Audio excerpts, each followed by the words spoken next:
Friends, welcome to Pavithra life style. நம்ம இன்னைக்கு இந்த வீடியோவில் தோசை இட்லிக்கெலாம் ரொம்ப டேஸ்டான கார சட்னி, தக்காளி சட்னி எப்படி செய்கிறதுன்னு தான் பார்க்க போகிறோம்.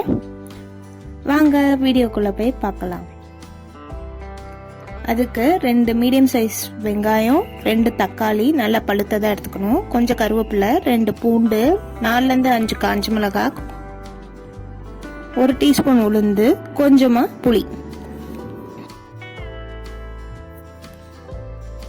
ஒரு கடாயில் 2 டீஸ்பூன் அளவுக்கு நல்லெண்ணெய் ஆட் பண்ணிக்கோங்க, அப்போ டேஸ்ட் சூப்பராக இருக்கும். நம்ம எடுத்து வச்சிருந்த உளுந்து ஆட் பண்ணிக்கலாம். உளுந்து கொஞ்சம் நல்லா கோல்டன் ப்ரௌன் ஆனதும்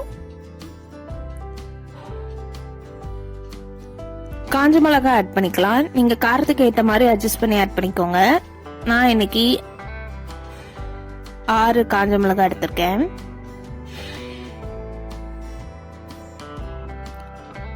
இது கூடவே நம்ம கட் பண்ணி வச்சிருக்க வெங்காயம்,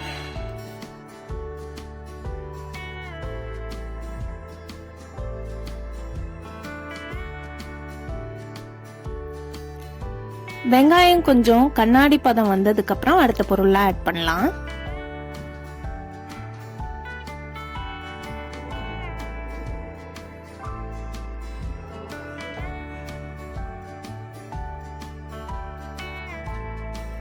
வெங்காயம் கொஞ்சம் நல்லா வதங்கிருச்சு.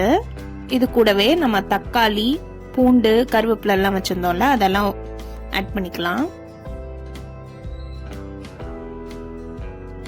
தக்காளி நல்லா வெந்ததுக்கு அப்புறம், சாஃப்ட் ஆனதுக்கு அப்புறம்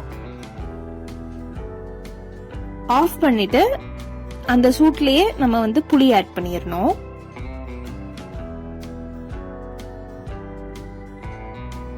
அப்புறம் கம்ப்ளீட்டா ஆறுனதுக்கு அப்புறம் மிக்ஸி ஜாருக்கு மாத்தி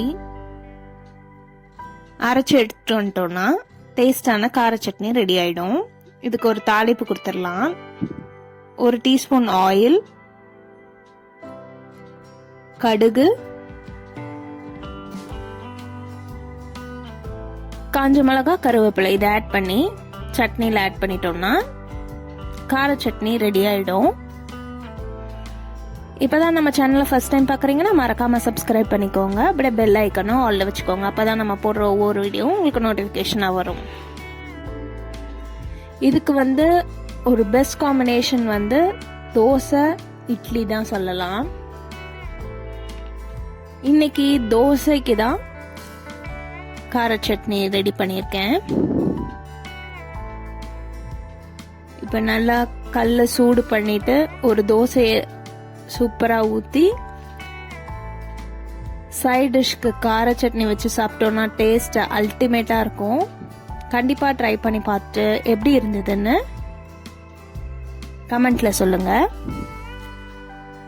நெக்ஸ்ட் ஒரு வீடியோல உங்களை பார்க்குறேன். பாய் பாய்.